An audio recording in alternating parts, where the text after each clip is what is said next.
And now we're going to shift gears a bit and talk about some of the other interactions between the Arctic and the Earth system.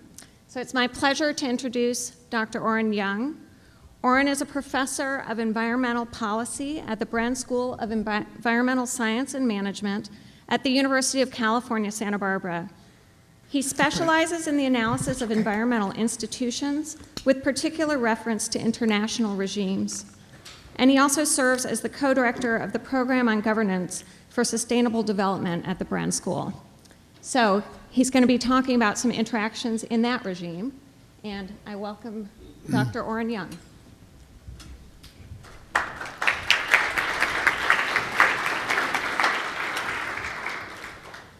Well, thank you very much. Thank you, Marika, for that introduction. I was thinking it's a special pleasure for me to be able to participate in this meeting. I was one of a handful of people at the very beginning of ARCUS who signed the Articles of Incorporation. And when we did that, we all thought we were taking a big risk. Would this fly? Could we pay for staff? Would anybody be interested? And obviously, it's been an enormous success. So this is really wonderful. Well, you've heard a great deal in the last 2 days about rapid system-scale changes in the Arctic. And John has just told you from a biophysical point of view about the Arctic global connections.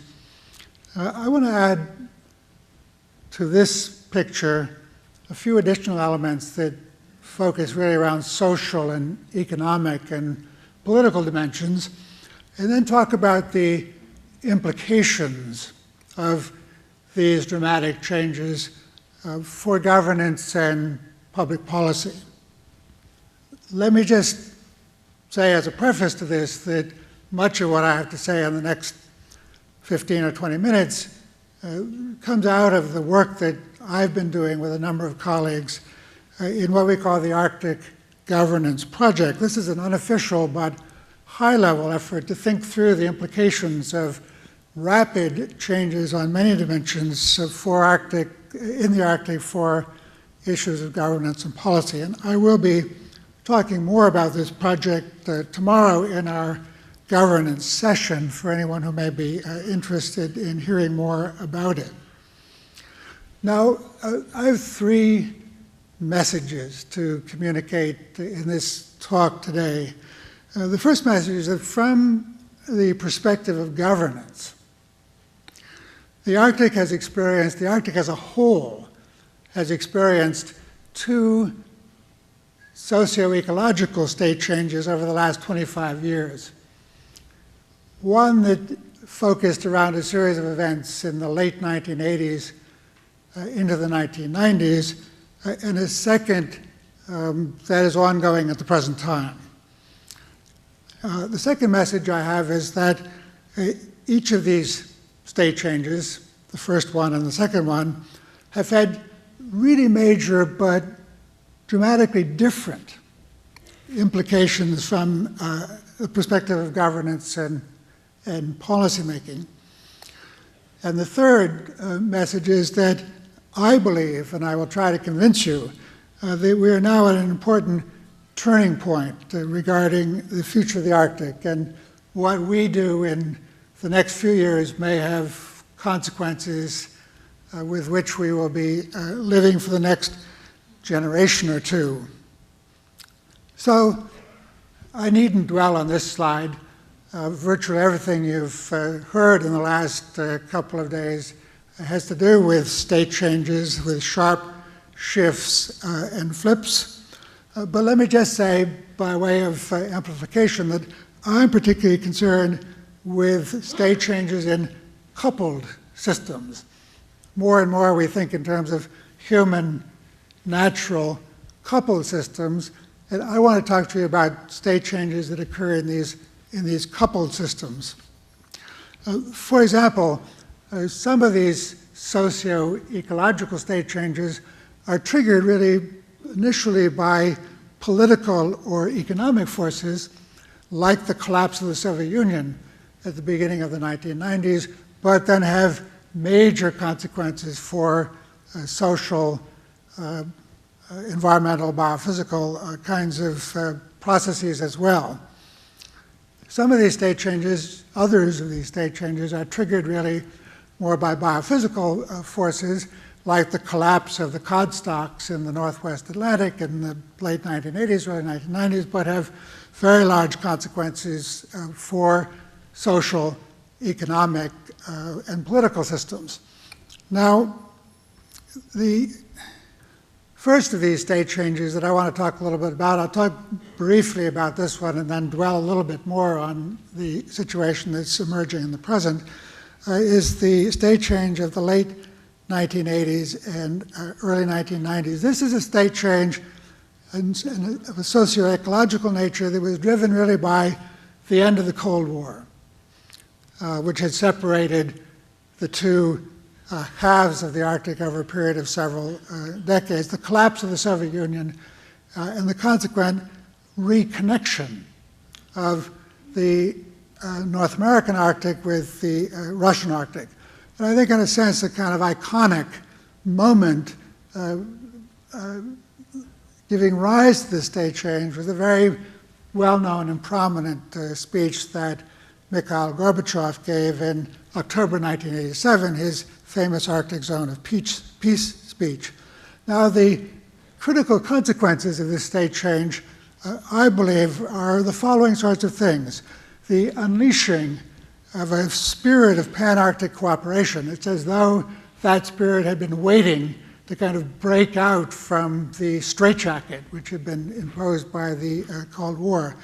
And the rise in many people's minds from the point of view of policymaking and governance of the idea that the Arctic could somehow be seen as a distinct region by itself. And thirdly, the emergence of a variety of new voices, often non-state voices, sub-national units of government, indigenous peoples, being heard more dramatically than they had been in the period of the Cold War.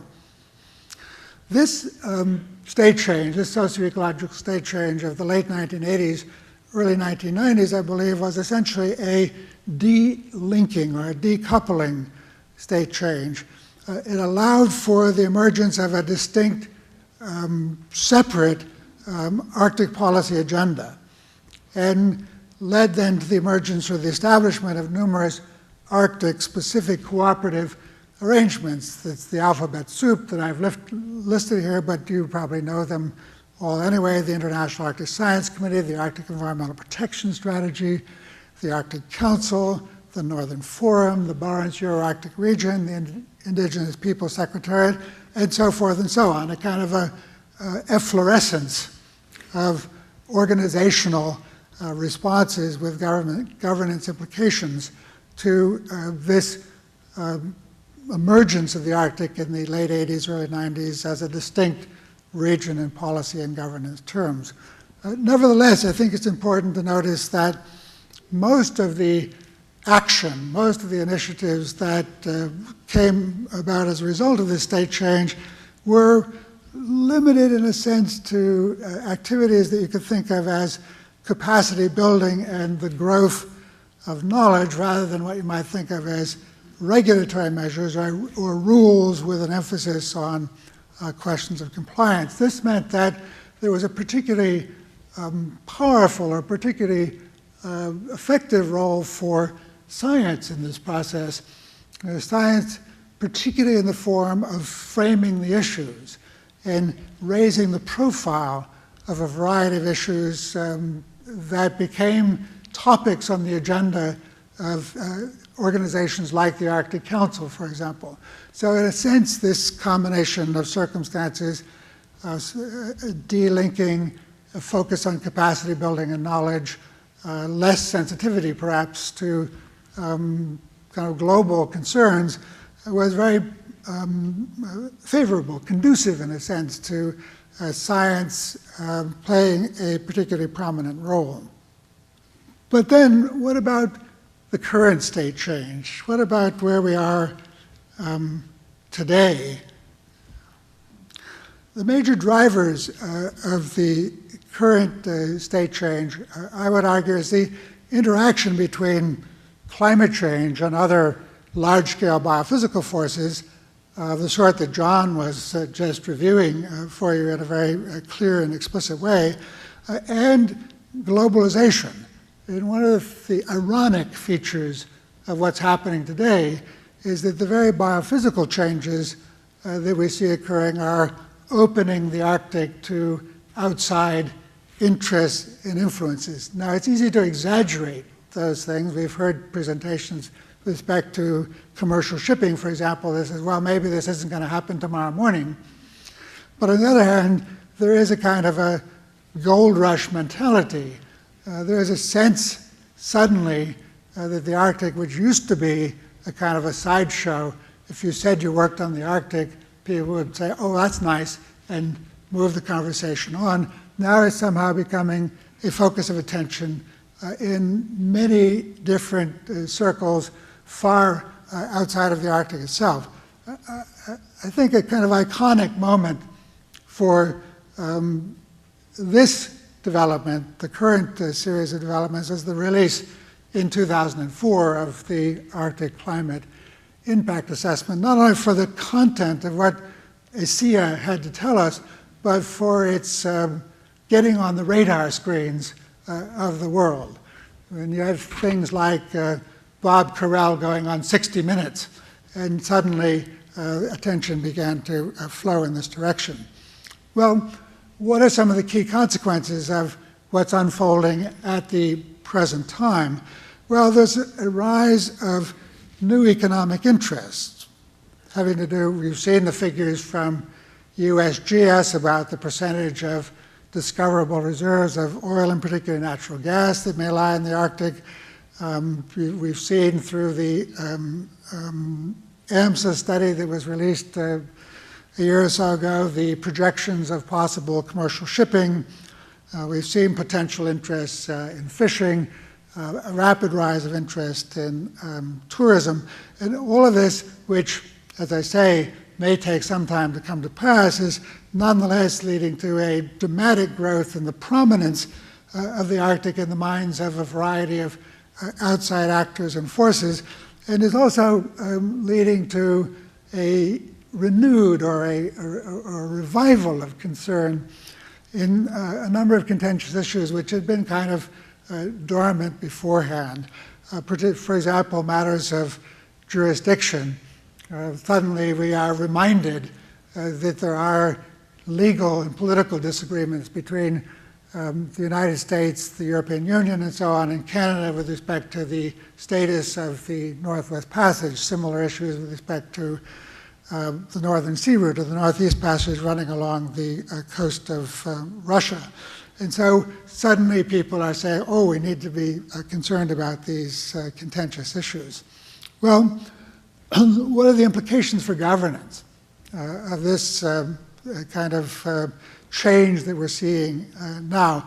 Unlike the change of the late 80s, early 1990s, this state change, I argue, is a kind of a linking state change, and that's what really brings us to theme 3 of the discussions here, the links between the Arctic and the global system. We have a growing role of outside actors. As many of you will know, the European Union is in the process now of developing an Arctic policy, which they say is driven by a concern for environmental protection and the condition of indigenous peoples. But, believe me, it's also driven by a concern for energy resources and so forth and so on. China has just articulated an Arctic policy. And of course, we know that in today's world, there's no way that one can afford to ignore China as a powerful force for the future. And so from a global economy perspective, this linking state change raises issues of regional Arctic sustainability. If the Arctic is being increasingly drawn in, integrated into the global economy. And if the global economy has characteristics which in the long run are not sustainable, what are the prospects for the Arctic? Is there a way for the Arctic to achieve sustainability on its own in the context of this increased connection and linkage to the global economic system? There is also the kind of politicization of the Arctic policy agenda, the kind of reemergence of geopolitics. Several people yesterday or today have referred to this process which started in 2008 and is continuing later on this month of having meetings of the 5 Arctic coastal states as opposed to the eight countries which form the Arctic Council, and those 5 Arctic coastal states meeting without the participation of the indigenous peoples organizations. I mean, this is a very striking kind of political shift in the processes which are operating in the Arctic today. We also have this process of the European Union, China, Japan, applying to be permanent observers in the Arctic Council. Now, I can tell you from experience that being a permanent observer in the Arctic Council doesn't buy you very much. But nonetheless, it's a very significant indication of globalization, of the shifting kind of political currents with respect to the Arctic, that these outside players now are knocking on the door and kind of demanding an opportunity to participate in the decision-making processes regarding Arctic issues.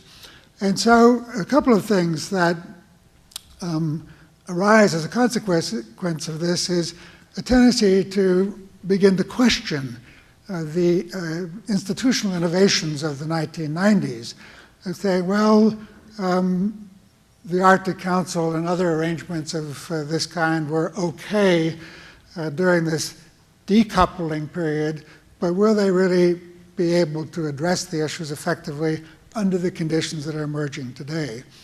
And there is also a growing interest and need, really, for not just capacity building and the generation of knowledge, but now beginning to develop serious rules and to be concerned about issues of compliance. So, for example, we're spending a lot of time now worrying about the development of a mandatory polar code for Arctic shipping.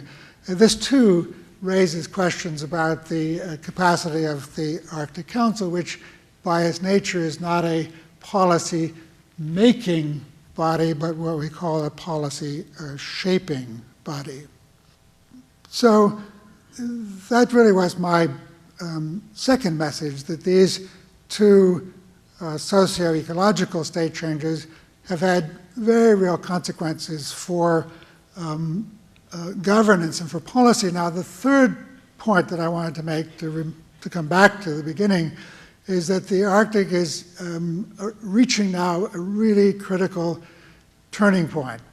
And so I think we have to be sort of thinking in terms of the Arctic in the balance for the next 5 or 10 years. There is a very real possibility that we could be witnessing in the near future a slide toward high politics in the Arctic, a focus on geopolitical considerations, the renewal of clashes of national interests, the emergence of what some people have described as an Arctic arms race, literally an Arctic arms race, and a sense that we may be moving toward a new kind of great game. This is a very sort of geopolitical kind of perspective, but it's one that you hear increasingly often in all kinds of forums. But what's the alternative? And what's the role of science in the alternative? The alternative is the prospect of emphasizing the Arctic and the links between the Arctic and the global system in terms of complex and dynamic systems, processes, and to push forward with the articulation of a discourse, a way of characterizing the problems that would focus on things like ecosystem-based management, the kinds of things that we heard about in several earlier presentations in terms of the U.S. national ocean policy discussion, coastal and ocean spatial planning, ecosystem-based management, and to stress the role and importance of non-state actors to recognize the critical role of indigenous peoples organizations, the significance of the Arctic as a homeland, to develop, in short, instead of a great game mentality or a high politics mentality, a perspective of stewardship, not just environmental protection, but stewardship. Well, which way will we go in these terms, and what's the role for science? I think that there is scope for conscious intervention from the all the way down to the individual level in these terms, and I think it behooves all of us to be active if we would prefer to see the ecosystem-based management, stewardship, cooperative perspective on the Arctic as opposed to the arms race, geopolitical clash of interest perspective. What is the role of science in these terms? Well, I'm a social scientist who looks a lot at policy processes, and I can tell you that one shouldn't exaggerate the role of science. Many of these issues that I've been describing will be decided one way or another by forces that range far outside the realm of science. But, and this is the final thought I want to leave you with, nonetheless we shouldn't underestimate the role of science and the role of what a group like this can contribute to these sorts of processes. I think that the most powerful role of science in this area is not so much the very specific quantified findings, important as those are, but the role of science in determining the discourse, sort of setting the terms of the discussion, framing the issues. We know that framing the issues is a critically important part of the process of policymaking. Even when you can't have a voice in deciding the ultimate decisions, if you can play a very significant role in framing the issues, you've made a big difference.